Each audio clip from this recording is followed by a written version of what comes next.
Hello friends, இன்றைக்கி நம்ம பார்க்க போகிறது ஜாப்பனியன் மே சீரீஸான to your eternity season 3 episode 11 தான் இன்றைக்குள்ள வீடியோவில் பார்க்க போகிறோம். இந்த எபிசோடில் கார்டியன்ஸ் அதோட டீட்டெயிலிங்ஸை பற்றிலாம் ரொம்பவே இன்டெரக்டாக சில விஷயங்களை காமிச்சிருப்பாங்க. நான் உங்களுக்கு டேரெக்டாக எக்ஸ்பிளைன் பண்ணுறேன், அப்போ தான் கதை புரியும். அண்ட் சில விஷயங்களை கொஞ்சம் நீங்கள் பார்த்தே புரிஞ்சுக்கிட ட்ரை பண்ணுங்கள். சரி வாங்க நம்ம வளவலன்னு பேசாமல் இன்றைக்குள்ள கதைக்குள்ளே போகலாம். இன்றைக்கி நம்ம பார்க்க போகிறது to your eternity season 3 episode 11. போன எபிசோட்ல நடந்த விஷயங்களை காமிக்கிறாங்க. மேசுகாவோட பாடியை நாக்கர்ஸ் கண்ட்ரோல் பண்ணுது. நம்ம ஹீரோ வருத்துட்டான். மேசுகா அழுதுட்டு இருந்தா அவங்க அம்மா வந்து சமாதானப்படுத்தும். நம்ம ஹீரோ கத்தி எடுத்துட்டு வந்து நிக்கிறான். மேசுகா அது உங்க அம்மாவே கிடையாது, அது ஒரு நாக்கர்ஸ். நம்ம ஹீரோ உண்மையை சொல்றான். இசுமியோட நாக்கர்ஸ் வந்துட்டு மேசுகாவை ப்ரொடெக்ட் பண்ற மாதிரி நிக்குது. நடக்கிற எதுவுமே மேசுகாக்கு புரியல. எங்க அம்மாவை விட்டுட்டு நான் போக மாட்டேன் அப்படின்னு மேசுகா அளவும். உண்மையை வாயாலேயே மேசுகா கிட்ட சொல்றியா அப்படின்னு நம்ம ஹீரோ கேட்டு டேரக்டரா ரூட்ஸ் வந்து அவ காலுக்குள்ள நம்ம ஹீரோ செலுத்துறான். இசுமியோட உடம்பு ஃபுல்லா நம்ம ஹீரோ அதை பரப்புறான். அதுக்குள்ள ஹீட்டான அயனையும் நம்ம ஹீரோவால ரிலீஸ் பண்ண முடியும். ப்ளீஸ் எங்க அம்மாவை கொல்லாத அப்படின்னு சொல்லி மேசுகா கதறிட்டு இருக்கா. நீ தப்பா புரிஞ்சுட்டு இருக்க, அது உங்க அம்மாவை எப்பவோ கொன்னுடுச்சுன்னு நம்ம ஹீரோ சொன்னா. ஈசமி நாக்கர்ஸோட பெயினை நம்ம ஹீரோவாலையும் ஃபீல் பண்ண முடியுது. மேசுகாவை இங்க இருந்து அனுப்பிடாவா, இதை பார்க்க வேணாம் அப்படின்னு அந்த நாக்கர்ஸ் கெஞ்சுது. பட் இதுவே உண்மையான மேசுகாவான்னு எனக்கு தெரியலையே நம்ம ஹீரோ சொல்றான். உங்க அம்மா நீன்னு எல்லாமே உங்க பாடிக்குள்ள ஃப்ராடுங்க தான் இருக்கு, அதுங்களுக்கு எதுக்கு நான் இறக்கம் காட்டணும். நம்ம ஹீரோ வந்து ஆனா லாவாவா அவளோட பாடிக்குள்ள செலுத்துறான். ப்ளீஸ் ஸ்டாப் பண்ணு அப்படின்னு சொல்லி மேசுகா கதறிட்டு இருக்கா. இது ஃபேக்குன்னு தெரிஞ்சும் இந்த அம்மாவை தான் நீ விரும்புறியா நம்ம ஹீரோ கேட்டா. ஆமா, என்னோட அம்மா உண்மையிலேயே என் மேல அக்கறை இல்லாம தான் இருந்தாங்க. பட் ஆனா இந்த அம்மா தான் என் மேல அக்கறை காட்டுறாங்க. உண்மையிலேயே உனக்கு மத்தவங்க மேல அக்கறை இருந்தா இவங்களை விட்டுரு அப்படின்னு மீசுகா கெஞ்சவும். ரொம்ப தேங்க்ஸ், ஐ லவ் யூ மீசுகா அப்படின்னு சொல்லி அந்த ஈஸிலி நாக்கர் சொல்லவும். நம்ம ஹீரோ அதை கொல்ல வேணான்னு முடிவு பண்ணி ரிலீஸ் பண்ணியிருந்தான். எங்களை புரிஞ்சுக்கிட்டதுக்கு தேங்க்ஸ் அப்படின்னு அந்த நாக்கர் சொல்லுது. ஃபேக் அம்மா தான் வேணும், ஒரிஜினல் அம்மாவை நான் வெறுக்கிறேன் அப்படின்னு மீசுகா வாயாலேயே கேட்டுட்டு ஒரிஜினல் அம்மாவோட ஆவி அழுதுட்டு இருக்கு. என்னால அதை கொல்ல முடியல நம்ம ஹீரோ பான்ட்ட வந்து சொல்றான். இந்த நாக்கர்ஸ் எல்லாருமே இப்ப பெயினை ஃபீல் பண்ண ஆரம்பிச்சிட்டாங்க. அவங்களுக்கும் எமோஷன்ஸ் இருக்கு. எனக்கு வலிக்கல, நீ இங்க இருந்து போயிருன்னு பொய் சொல்லி அவளோட பொண்ணை ப்ரொடெக்ட் பண்ண ட்ரை பண்ணுச்சு. அது உண்மையான ஹியூமன் மாதிரியே நடந்துக்குச்சு நம்ம ஹீரோ சொல்றான். இதுக்கு மேல ஏன் ஃபைட் பண்றான்னு எனக்கே தெரியல நம்ம ஹீரோ சொல்றான். நீ தயங்குறது ஏன்னு எனக்கு இப்ப புரியுது அப்படின்னு பானு சொல்றான். இப்ப கூட அந்த நாக்கர்ஸ் நம்மள வாஷ் பண்ணிட்டு இருக்கோம்லன்னு யோகி கேக்குறான். அந்த நாக்கர்ஸ் பக்கத்துல இருக்கா நம்ம ஹீரோ கேட்டா. பக்கத்துல இருக்கக்கூடிய ஒரு ரேண்டம் பர்சன் கிட்ட அது இருக்கு. அவங்க பாடி கூட அது ஃபுல்லா மெர்ஜ் ஆகல. நாக்கர்ஸ் ஹியூமன்ஸ் ரெண்டு பேருமே ஒரே பாடிக்குள்ள இருக்காங்க. நாக்கர்ஸ் தேவைப்படுற டயத்துல ஹியூமன் பாடியை கண்ட்ரோல் பண்ணிக்கிட முடியும், அப்ப அவங்க ஸ்ட்ராங்கா இருப்பாங்க. பட் அந்த ஹியூமன் செத்ததுக்கு அப்புறமா நாக்கர்ஸ் தான் ஃபுல் கண்ட்ரோல்ல இருக்கும் அப்படின்னு பான் வந்து எக்ஸ்பிளைன் பண்ணிட்டு இருக்கான். எல்லா நாக்கர்ஸையும் நம்மளால தேடி போயெல்லாம் கொள்ள முடியாது. இசுகுமிக்கு நடந்த மாதிரி நாக்கர்ஸையும் சில பேருக்கு பிடிக்கலாம்னு பான் கேட்க. நாக்கர்ஸ்க்குன்னு ஒரு பாஸ் இருக்குல்ல, அதுட்ட போய் நம்ம பேசலாமேன்னு யோகி கேட்கறான். பேச்சுவார்த்தை நடத்தி ஒரு பீஸ் அக்ரிமெண்ட்டை போட்டுக்கலாம் அப்படின்னு யோகி சொல்லவும். அமைதியா இருங்க அப்படின்னு பானு ஆவிங்க கிட்ட பேசிட்டு இருக்கான். பார்த்தா பான் கூட இருந்த அந்த ரெண்டு ஆவிங்க திரும்ப வந்துடுச்சு. சொன்ன அந்த நாக்கர்ஸை பத்தி அவங்க கண்டுபிடிச்சாங்களான்னு கேட்டா, மெமரி ஆக்சுவலி நம்ம ஹீரோவோட அந்த ஃபேக்கான பாடியை எடுத்துக்கிட்டு ஒரு அண்டர் கிரவுண்ட் இடத்துக்கு போயிருக்கா. அந்த இடமே ஒரு மேஸ் மாதிரி இருக்குது.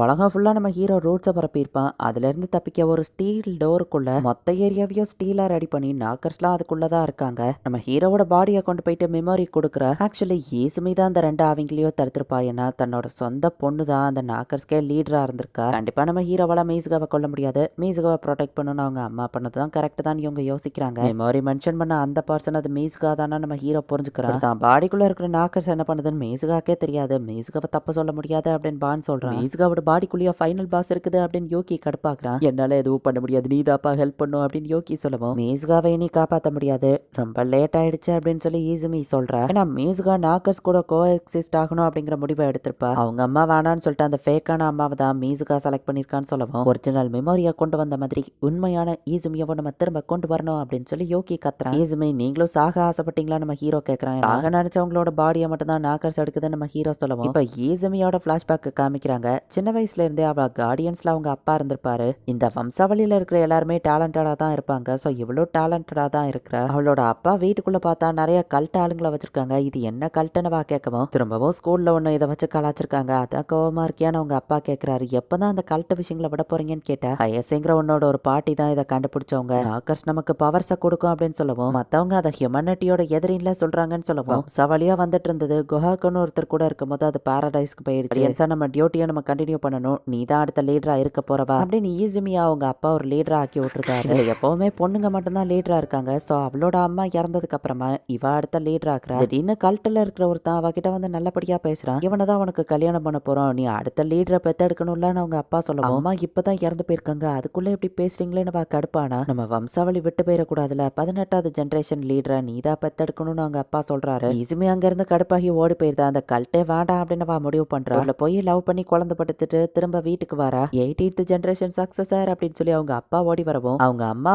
அப்பாவை பார்க்கவே அலோவ் பண்ண மாட்டேங்கிறா. மீசுகாவுமே வளரும்போது எல்லா விஷயத்துலயும் டேலண்டடா இருக்கா. 18th சக்சஸரா இவ ரொம்ப திறமையா இருக்கான்னு அவங்க அப்பா பேசும்போது நீங்களும் அந்த கார்டியன்ஸ்ல ஒருத்தர் தான் என்னை ஏமாத்தி கல்யாணம் பண்ணிட்டீங்கல்ல அப்படின்னு சொல்லி ஏசுமி செம கடுப்பாக்குறா. பட் என்னோட லவ் உண்மையானது, தெரிஞ்சா நீ டைவர்ஸ் பண்ணிருப்பேன்னு தான் நான் சொல்ல அப்படின்னு அவர் சொல்லவும் என்னாச்சுன்னு மீசுகா எந்திரிச்சு வந்தா. அம்மா அப்பா பெரியறத நீ விரும்ப மாட்டல்ல அப்படின்னு கேட்கவும் நீங்க பெரிய போறீங்களான்னு அவ அழ ஆரம்பிக்கிறா. மீசுகாக்காக அவங்க அம்மா டைவர்ஸ்க்குலாம் எதுவும் அப்ளை பண்ணல. என் வாழ்க்கை ஏன் தான் இப்படி இருக்கும், நான் சாகணும் அப்படின்னு சொல்லி அவங்க அம்மா யோசிக்கும் போது தான் அவங்க அம்மா பாடிக்குள்ள நாக்காஸ் போயிருக்கும். நீங்க சாகாம இருக்க நான் என்ன பண்ணணும் அப்படின்னு மீசுகா கேட்கவும் எல்லா விஷயங்கள்லயும் நீ தான் பெஸ்டா இருக்கணும்னு அவங்க அம்மா சொல்லியிருப்பாங்க. அது உங்களை ஹாப்பியாக்கும்னா நான் அப்படியே பண்றேன்னு தான் மீசுகா வந்துட்டு எல்லா விஷயத்திலயும் பெஸ்டா வாரா. சில பேரோட பேரண்ட்ஸ் மியூசிக்கை பத்தி பேசுறது கேட்டுட்டு மியூசிக் கிளாஸ்ல சேரியான்னு கேட்டா அவ்வளோ சரின்னு சொல்றா. ஆடியன்ஸுங்கிற ஒரு விஷயம் பக்கமே அவ போகாம இப்படியே வளரணும்னு அவங்க அம்மா ஆசைப்படுறாங்க. மீசுகா மியூசிக் கிளாஸ் கத்துக்கிறியான்னு அவங்க அம்மா கேட்குமா. அதைத்தானே ஆல்ரெடி பண்ணிட்டேனே அம்மா அப்படின்னு வா சொல்றா. அப்பதான் ஈசுமிக்கு புரிய வருது. கொஞ்சம் கொஞ்சமா அவளோட மெமரிஸ் மறந்துட்டு இருக்கா. டாக்டரை போய் செக் பண்ணி பார்த்ததுல அவங்களோட மெமரிஸ் இப்படியே கொஞ்சம் கொஞ்சமா மறைஞ்சுக்கிட்டே தான் வரும்னு சொல்லவும் இப்ப யோசிச்சு பார்த்தா தான் தெரியுது ஒருவேளை நாக்கர்ஸ் தான் அதுக்கு காரணமா இருக்குமான்னு. ஈசுமி ஆவியா இருக்கிற அந்த வாய்ஸ் கேட்குது. மெமரிஸ் மறந்து போயிருங்கிறதுனால தான் அவங்க அம்மா எல்லாத்தையும் போட்டோவா எடுத்து வச்சிட்டு இருக்காங்க. மீசுகாவை ஓவரா புஷ் பண்ணி அவளுக்கு காய்ச்சலே வந்துருது. அவங்க அப்பா பிடிச்ச அவங்க அம்மாவை திட்டுறான். 18th ஜெனரேஷன் லீடருங்கிறதுனால தானே அவளை பத்தி அக்கறைப்படுறீங்கன்னு கேட்டா, பட் ஒரு அம்மாவா நீ அவளை உண்மையிலேயே வளர்த்துருக்கியா, மீசுகா மேல அக்கறையா இருக்கியான்னு அவங்க அப்பா கேட்குமா. அப்படியே அவங்க மயங்கி விழுறாங்க. பார்த்தா ஈசுமியோட அப்பா இவங்க கூட இன்னும் கான்டாக்ட்ல தான் இருக்காரு. ஃபோஷி கூடிய சீக்கிரம் எந்திரிச்சிருவான்னு அவர் பேசிட்டு இருக்காரு.